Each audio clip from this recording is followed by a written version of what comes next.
No, well, you know, Steve, I'm very excited. I believe it was yesterday or the day before, the 6-hour Peter Jackson version of the Beatles' Let It Be movie was released. Were you able to watch it? Not yet, but I'm going to try and watch it this weekend, and I can't wait.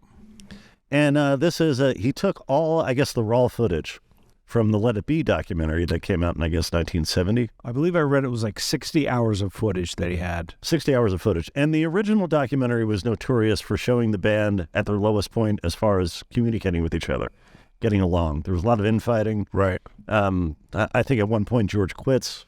Yes, he did. And he comes back with... And they said to him, if he's not back by Tuesday, we're getting Clapton, which is so funny.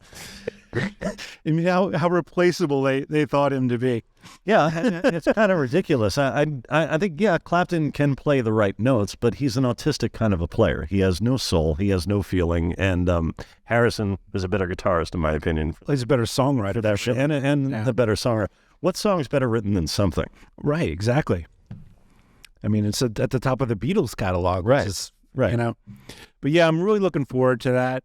And but what I want to get to about this is that we're talking about the kind of the negativity that the original film portrayed. Yeah, and it was a difficult time, admittedly, by all parties. Right, they were at the end. They did one album after this, and it was, you know, they threw it out there, but they were at the end. They were having management issues, and also then they had all gotten married. Well, that's kind of the thing is that Peter Jackson, who, if you don't know the name, directed the Lord of the Rings movies. And I'm glad that they got a director of that caliber to do this project. But he didn't, I guess you could find a few negative things if you look at the raw footage, but he didn't want to focus on that, you know? So you really get a whole different picture. And just what you were saying, they had all gotten married. So, of course, Yoko is a big part of this. But and I haven't seen it, but this is I read a review. And they said there's one part where they announced that Yoko's divorce became final, which meant that they could finally get married. And they were all, like, so happy for him. You know, like, they were all... You know, they all grew up together and achieved greatness together. They were all good friends. On one of the anthology records, I think that announcement comes through. They're in the studio and they start playing a song in celebration. Yeah. Divorce from Cynthia. Yeah. So there was still somewhat of a camaraderie, but they were kind of, I guess they were all kind of turning on Paul at the time because he wanted his father-in-law to manage them, and they wanted this guy, Alan Klein, who had become the manager of the Rolling Stones. The rest of the band wanted that, and the Stones ended up having to sue him because he stole so much money from them. So ultimately, Paul might have been right. It just felt like a conflict of interest to the rest of the band. People blame Yoko, but it was an entire... Yeah. It was a business decision. Yeah, there was a lot of dynamics going on there. And Paul really, like, in the early days, John was the leader because he was just the oldest. But that changed over the years. The oldest of the songwriters. Yeah.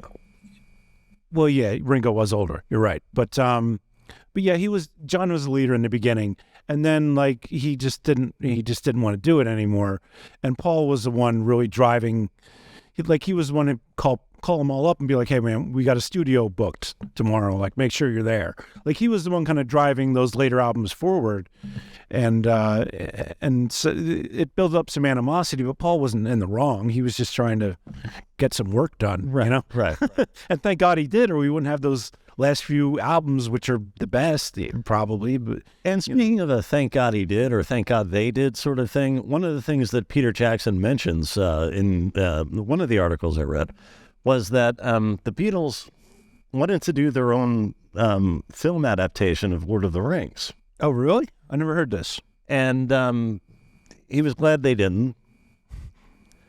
Well, for obvious reasons, but also he found that interesting that was something that they had talked about and were very interested in doing. I'm glad they didn't because apparently this was in 1968, so the White Album may not have been what it was if they had pursued this project instead.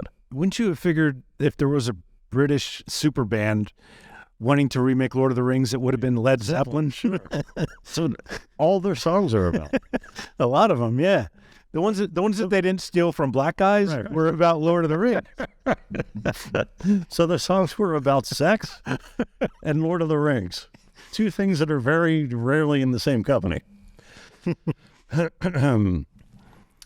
But yes, I also think so many things coming together at the same time causing tension. I won't even say animosity within the band that are now historical.